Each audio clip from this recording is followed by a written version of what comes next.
কেন? তারপরেও চিন্তা করেছো দাদাফির রহমাতুল্লাহ আলাইহির মাদ্রাসা আছে, আমার কই? বসিয়ার হুজুরের মাদ্রাসা আছে, আমার কই? বসিয়ার হুজুর মারা গেছে, তার একটা কবর রয়েছে, তার সেখানে যে সবাই জিয়ারত করে। আমি যদি অন্তত দুটো মাদ্রাসা বানিয়ে যাই, মাদ্রাসার পাশে যদি আমার কবরটা হয়, আমারও কবর জিয়ারত করবে। মানুষ কম বোঝে নাকি? আল্লাহ আমাদের বোঝার তৌফিক দেন, বলুন আমিন। আর জোরে বলেন আল্লাহুম্মা আমিন। হক রাস্তার মানুষদের সন্ধানে থাকুন, আর হক রাস্তার মানুষ যারা হন তারা মিথ্যার অন্যায়ের আশ্রয়দাতা হয় না। খেয়াল থাকবে। এই কথা বলছেন না কেন? একটা উদাহরণ দিয়ে আমি নেমে যাব, হুজুর আসবেন। দেবো একটা উদাহরণ দেবো। এই আপনাদের মিনাখা থেকে একজন হাজী সাহেব যেতেন, কি ওসব যে আব্বাজান মিজলা হুজুর পীর কেবলা রহমাতুল্লাহ আলাইহির দরবারে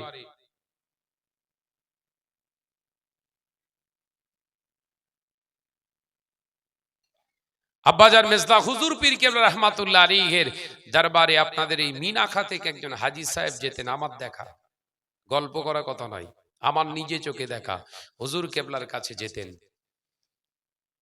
একদিন হঠাৎ গেলেন বৃহস্পতিবার, হুজুর কেবলার জন্য নিজের ঘেরি থেকে বড় বড় সাইজের বাগদা, কেজি 4 মতো হবে, আর দুটো খাসির মাথার ছিলে নিয়ে গোশত নিয়ে গেছে। খাসির মাথার গোশত মেজলা হুজুর পীর কেবলা খুব পছন্দ করতেন। দুটো ছিলে নিয়ে গেছে। মেজলা হুজুর পীর কেবলা রহমাতুল্লাহ আলাইহির দরবারে ঢুকতেই হাজী সাহেবকে বললেন, হাজী সাহেব সালাম দিয়ে বললেন, বাবা আমার জন্য ওই বাগদা চিংড়ি আর ওই খাসির মাথার গোশ এনেছো না? মেজ হুজুরের জন্য খাওয়ানোর মনটা তোমার চায়। বাপ এখনো হায়াতে রয়েছে, মা এখনো হায়াতে রয়েছে। ও হাজী সাহেব, আমি মেজ হুজুর তোমাকে জিজ্ঞাসা করি, তোমার মা আব্বাকে কি কোনোদিন ওই খাসির মাথার গোশ আর ওই বাগদা চিংড়ি কোনোদিন খেতে দিয়েছো? সুবহানাল্লাহ বললেন। হক আল্লাহওয়ালার একটা ছবি আপনাদের সামনে তুলে ধরছি। হাজী সাহেব খামোশ খেয়ে গেলেন, হাতে ব্যাগ ধরা। হুজুর বললেন, রাগ করো না বাবা। ও হাজী সাহেব, মেজে হুজুরের বাড়িতে আগে আনা নয়, বাপ মা আছে তাদের খেতে দাও। বাপ মা যদি না খেতে পায়, কিয়ামতের দিনে এই হুজুরকে খেতে দিয়েছো বলে তুমি নাজাত পেয়ে যাবে, এ আশা করো না। ও আল্লাহর বান্দা হাজী সাহেব, নিজের মা বাপকে আগে খাইয়ে দিও, তারপরে যদি নসিবে মেজে হুজুরের জন্য আল্লাহ রেখে দেন, আবার কোনোদিন এলো ওই খাবারটা মেজে হুজুরের জন্য জায়েজ নয়। একবার জোরে বলুন না। আল্লাহর ওলির আদর্শ দেখেন,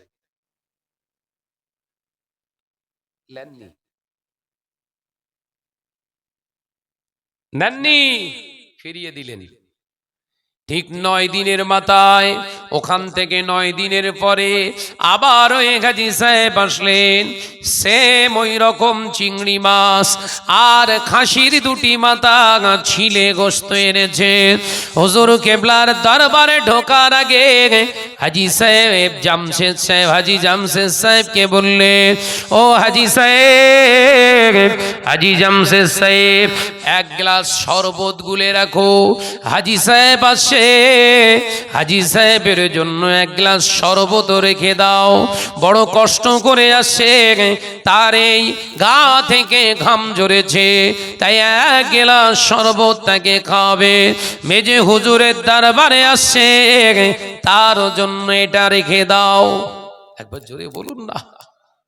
হুজুর কেবলার বাড়িতে আসার সঙ্গে সঙ্গে সালাম দিয়ে ঢুকলেন, গেলাসটা সামনে ধরিয়ে দিলেন, এইলেন হুজুর আপনার জন্য শরবত রেখে দিয়েছে। একবার জোরে বলুন সুবহানাল্লাহ। হুজুর কেবলা বললেন, হাজী সাহেব যে মাছগুলো এনেছো, যে গোশতগুলো এনেছো, আমি মেজে হুজুরের জন্য এখন হালাল। জোরে বলবেন না সুবহানাল্লাহ। তাকবীর দেন, নারে তাকবীর।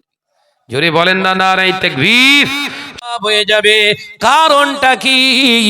আল্লাহ নবী একটা শব্দ ওখানে ব্যবহার করেছিলেন, অলির রিবা, তার কারণ হয়ে যাবে সুদ। কি বললেন? জোরে বলো, জোরে বলো। সুদ। আমার উম্মতেরা সুদের লেনদেনকারী হবে। চলছে না, চলে না? 2014 সাল থেকে মাস শুরু হয়েছে আমার গা, তাই তো নাকি?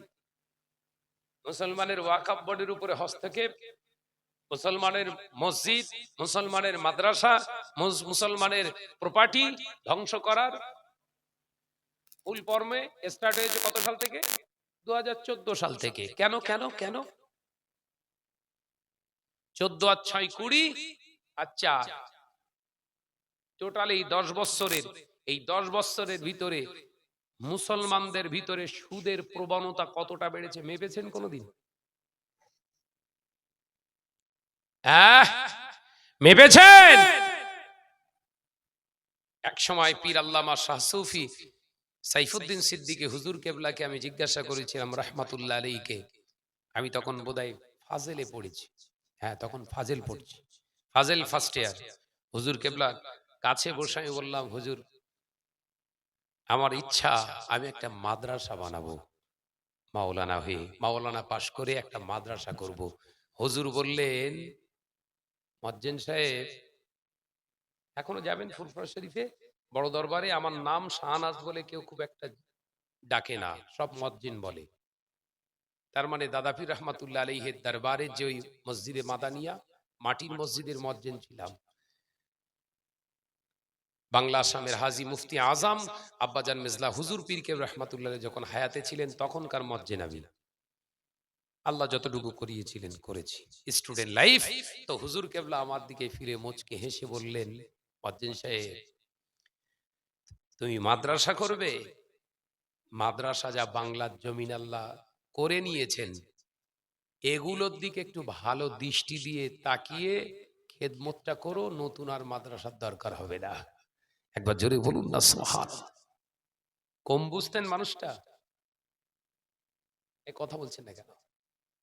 কম বুঝতেন? এখন যদি ওই কথাটা নিয়ে আমরা ব্যাখ্যা করি যে হুজুর মাদ্রাসা বিরোধী ছিল, হবে?